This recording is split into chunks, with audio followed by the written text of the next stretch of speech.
What's up everybody, Tom here with another video. In today's video, we're talking about why this chart still has me a little bit worried about the risk on, risk off sentiment in the stock market. We'll also be talking about our technical analysis levels for the S&P 500, NASDAQ, GME, Tesla, Bitcoin, and more to really break down these big moves that are happening right now. This video is going to be a good one. Stay tuned.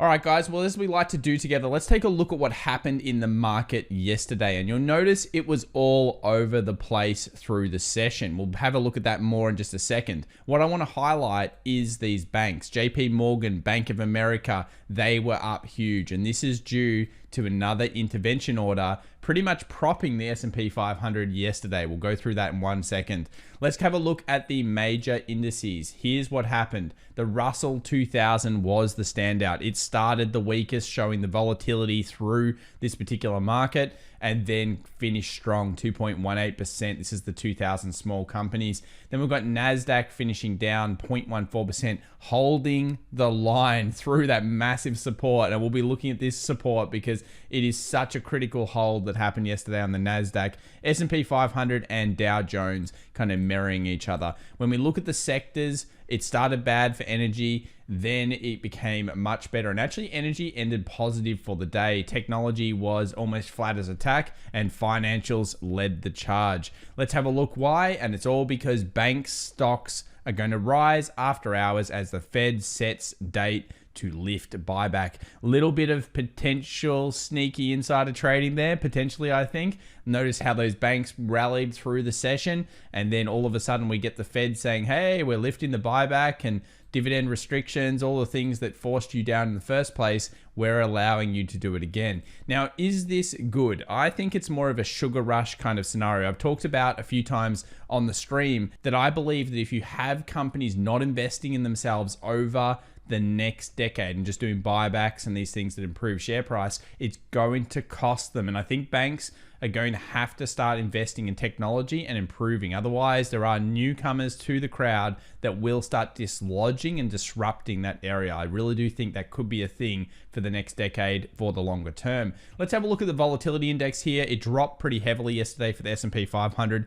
after that recovery was met. We got a little bit higher, no close above the 22. Now we're sitting at 19.8, and it was really about this one. The dollar index continued its rise and its strength. When you have a look at the dollar index on the daily, you'll notice it closed above the daily 200. This is an incredibly critical close. We're now approaching the 93. I expect it to find some resistance at 93, but it's been strong ever since the technical happened through the 91, 96. It just shows you time and time again, guys, if you have really solid setups like this, when that closure occurred, we knew the dollar index was moving towards a bull run, and look at it go. It'll probably go to 93 now, find some resistance, and then it could move all the way up to 94. And I know in the comment section, quite a few of you are like, 94, Tom, it's happening, it's happening, it's happening. It certainly looks to be shaping up that way. Now, 93, I still think acts as some form of resistance. Then we see sell-off back down to the 200 simple moving average, where it'll be met by some buyer demand. That's the kind of thought process that I've got on the US dollar. What is this doing to other markets? Well, firstly, let's have a look at Bitcoin, because we witnessed something during the live stream yesterday, which I think a lot of people should pay attention to, and that was this setup. This was a magical setup for the short. We've got a long leg doji. We've got a clear level of support through the 52,200, which we analyzed back on the left-hand side. And then we have two rejection pins, two rejections flattening into that price. As soon as you got a new low formed here, it was just cataclysmic selling off down almost towards the 50,000. Now what happens? This 52.2 acts as resistance, and that's what's happened. It's bounced up, it's found some resistance here, and now it's selling a little bit. If we close above the 52.2, good news is we go to the 4,000. If we continue to move down here, Bitcoin could be set for something like a 47, even a 46,000 initially, and then maybe even back into the 44, 42. So it's really critical for Bitcoin. Come join us tonight in the live stream 2.5 hours before US market open, because we'll be covering this one, and I'm very interested to see which way it goes over the next 24 hours into the weekend. US 10-year treasuries, a little bit of recovery here. It's hit our 1.6 level that we predicted with the double top earlier this week. Now we've got this 1.65 zone. Look to that to act as resistance. If it breaks through, we return back to 1.7 is kind of my belief, and possibly that then puts some further pressure on the NASDAQ. But I'll tell you what, the NASDAQ does not want more pressure right now. If we keep getting pressure on that NAS, it's going to break through the zone and really clear it below the 12,800, 750 area.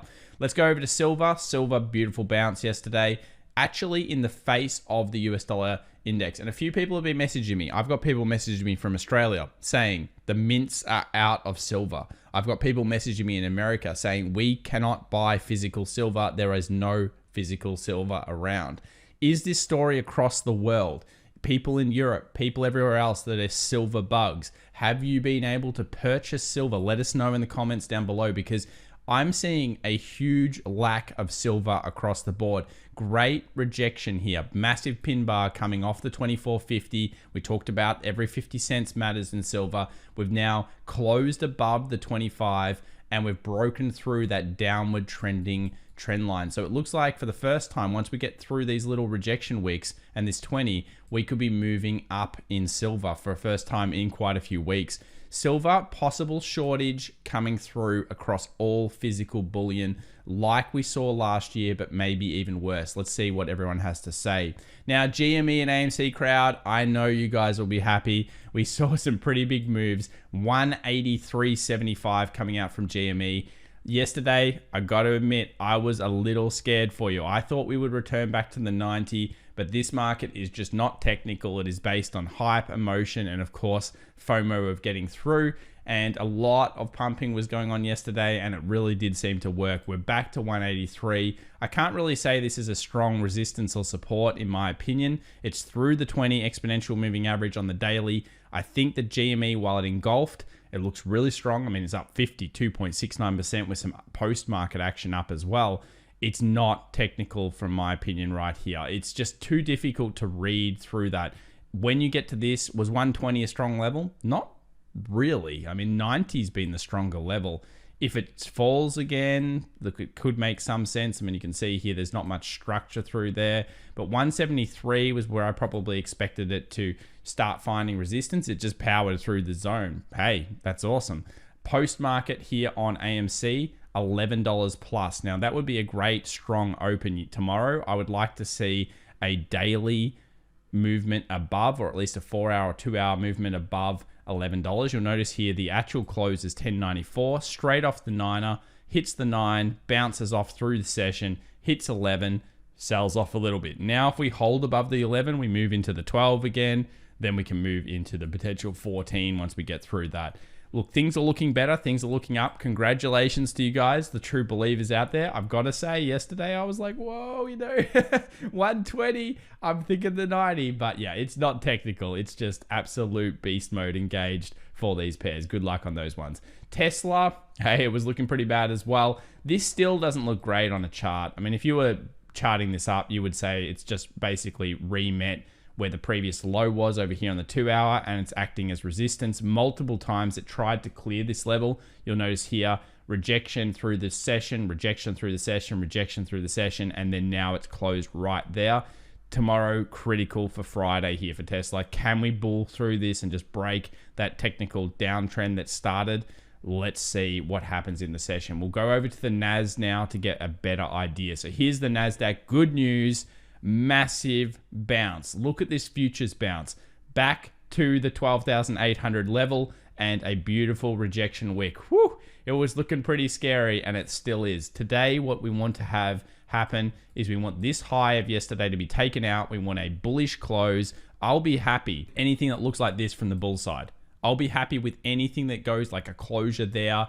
Ideally, we hit at least a 13,000. If we get above 13,000, even better for the bull side. For the bears, it looks like you need to take out this low. As soon as that happens though, you are going down here. So there's going to be a big participation phase movement down. It's really just got to close underneath the 12,750 area for the bears to remain and get back in control. 13,000 for today is a level. This level where it is right now is a level. And then for the bears, 12,626 should continue the movement downwards towards the 12,300. There are critical zones all over US 100 NASDAQ at this point. Have a look at the real market. Real market looks actually a bit more dodgy in terms of where the closes occurred. It kind of looks like you've got the support and then you've got just this instant resistance.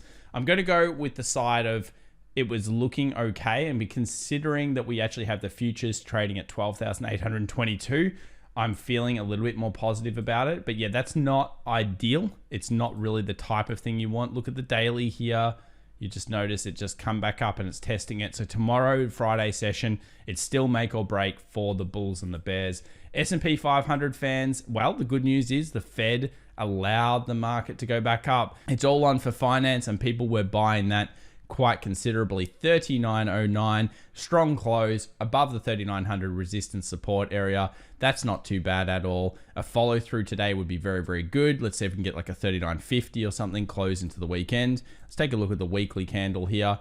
Looks like basically an indecision candle at this point. So Friday will be important. Please join us live. There's not much more to go through on the S&P 500 because it's just in this middle of nowhere zone. Look at the NAS, look at the Russell. They're the key areas in the markets. And of course, dollar index remains the key point. When it hits 93, I do expect some selling there and that to flow through hopefully for some bullish market action. All right, guys, please subscribe if you enjoyed this video. Remember to click that like button and we'll see you for another stock market live session and crypto and commodities and everything else.